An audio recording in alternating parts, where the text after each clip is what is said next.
interesting choice of song. Anyway, so how are you guys doing? Oh, very good. Fantastic. Well, basically, I would definitely say one of my strengths is recruiting. If you didn't know that, now you do. So I want to cover just a couple of things as far as interview efficiency goes. I would say that, like Eric said, I have 15 touches per lunch for everything. I know some of the current managers in here are definitely not even close to that. So, for example, our newspaper touches per lunch is like 15. Our mailer was right behind Drew at 8.6, something around that. So, anyway, obviously, having a good ERA efficiency is important, but obviously once they come in the door, that's something that's in your hands now, and you got to definitely work with it. So I basically just been walking through the interview process, hopefully give you some keys on what you can do to have a very good interview efficiency all around. But obviously, what kind of business are we? Recruiting. We're recruiting, yeah. And the better you get at the recruiting cycle, the better you're going to be at the business. Some of you guys can look around the room right now. Some of you are going to bigger territories, some of you are going to smaller ones. And it really doesn't matter, because if you're an office that gets more touches but has worse efficiency than a smaller territory that gets a smaller amount of calls coming in but a better efficiency, they're going to beat you still. And so it would really suck to have a branch with a smaller territory beat a district territory because your efficiency sucks. And so obviously that's from the ERA end and then also from the interview cycle. So I'm just going to go through the main parts of the interview and give you some tips. So the first thing we're going to talk about today is obviously when it comes to interviewing people, the first thing you got to do is greet them. And so greeting the applicant. So I think that it's really important to make sure always somebody's greeting the applicant and you teach them how to greet them properly. So I know that some people, especially brand new reps, they don't know how to greet people. They just kind of grab an application and say, fill this out. And that's not the type of culture you want to create in your office. So I think it's really important that you teach your receptionists and you teach your rising stars how to greet people when they come to the office. So you come up to them, you say your name first, you shake their hand, you make them feel welcome. That somebody is always answering the phone when there's an interview. And nothing else makes me cringe more when I am in my office and I hear the phone ringing and it's right around interview time and no one answers it because I know it's probably somebody lost. And so I always have somebody answering the phone no matter what. If they're lost, if they call 4 or 5 times, make sure somebody goes out to the parking lot to greet them and be like, hey, were you the last one? Hey, no big deal. And greet them in the parking lot. Come, guide them to your office. And so that's something that my receptionists do because they're very anal about their efficiency and they want to make sure that they get people to show.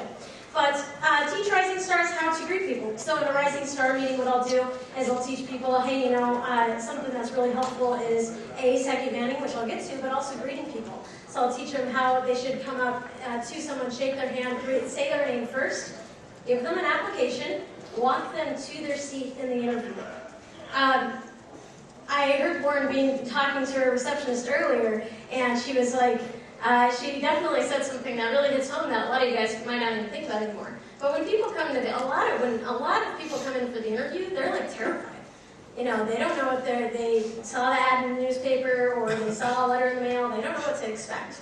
So when they come into your office, they're so when they see this very warm, friendly face, they shake their hand, they come sit them into a seat. It's oh, okay, I don't have to make any decisions. All I got to do is fill this out. People are really nice here. But when you're oh yeah, just go ahead and take a seat, fill that out, give it back to me whenever you can. That's just definitely not as friendly. So I would definitely say that teaching people how to greet applicants is something that's really important. So the first one is greeting applicants. The second thing I'm going to talk about is the interview room. And so this is all very fundamental things, but I think they're very important to the interview efficiency in your show, to training. So what are we talking about next? Yeah, that's what I do in training, so you keep involved. Anyway, so interview room. So the first thing is it should be friendly, right? The music should be on, top hits of some sort. The Cutco should be proudly displayed, so it shouldn't be something hidden that you're selling Cutco.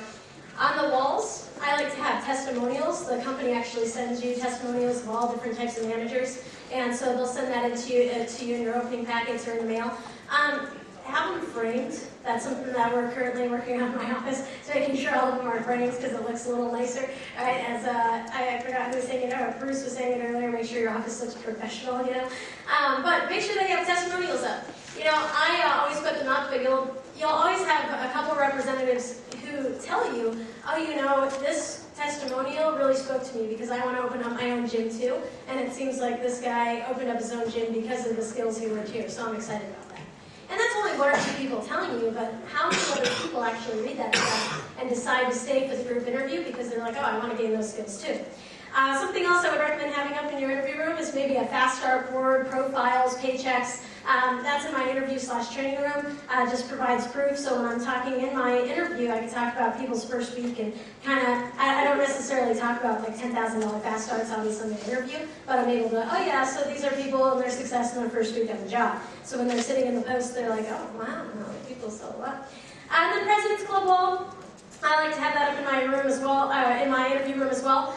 Big reason is because when people hit their President's Club award, you put their certificate up, and sometimes they know the person's name that's up on the President's Club wall. And they're like, oh wow, I know that person I used to go to high school with them. Yeah, they're actually really successful with their company, they hit President's Club. That's a really big award. But anyway, so the room also should be very clean.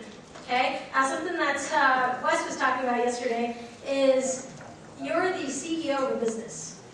And so not only should you dress like you're the CEO, but also your office should look like one. So, you know, I would say that before an interview, I always make sure that my interview room is vacuumed, or I like to have it vacuumed at least. And I would ask someone to. But anyway, you know, what is your goal this summer? Does your office look like $1 million organization?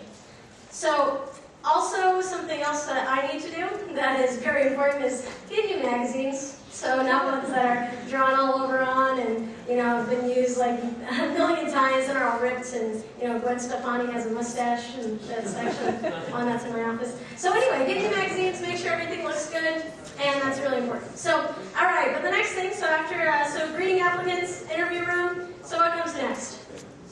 Pre. Hey, good, you guys are good. All right, yes, the pre, right? So, the pre. The pre should be relaxed, friendly, and upfront. When I was a brand new manager, for whatever reason, I would kind of get a little nervous when it came to the pre, because I'm like, oh, I want to get these people to stay. And yeah, it should be just upfront. It's not for, the job isn't for everyone, but you should keep who? Everybody, right? And so, you know, I used to be the assistant, like back when I started, I was an assistant manager starting in 2003, and we would screen people out.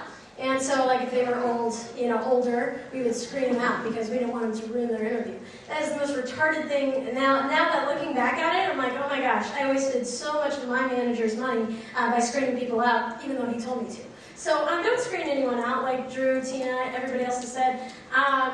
One of the things we said, oh, you know, this person might ruin your interview. You have a bunch of sharp mailers and this one, you know, hick that doesn't have any teeth left. Well, it doesn't matter. Ask him to stay. If he stays, you never know.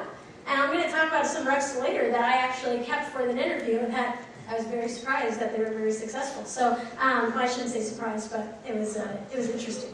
So anyway, but when you screen people out, you're wasting your own money. Sharp kids are going to stay because they're sharp and they know that it's a good opportunity.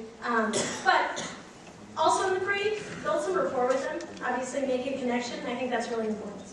But you should shoot for 95%. 95% of the people you meet with should be qualified. Right? The only time someone isn't qualified is when? Under 17, or if they're 17 and in high school. But obviously, we're getting close to the summer, so you know, if somebody is 17 and in high school, you could probably recruit them and set them for training after they graduate, right? You could do that, okay? And then it's okay to work with them, okay? Why else would they be? Why else would they be qualified? Social Security number. Yeah, I guess. I would definitely say I would say that's the only reason somebody would be qualified in my office is if they were not old enough or they weren't turning 17 or they weren't graduating high school anytime soon. you should keep 87% of the people that you work with, that you meet. And I say 87% because even though you're going to accept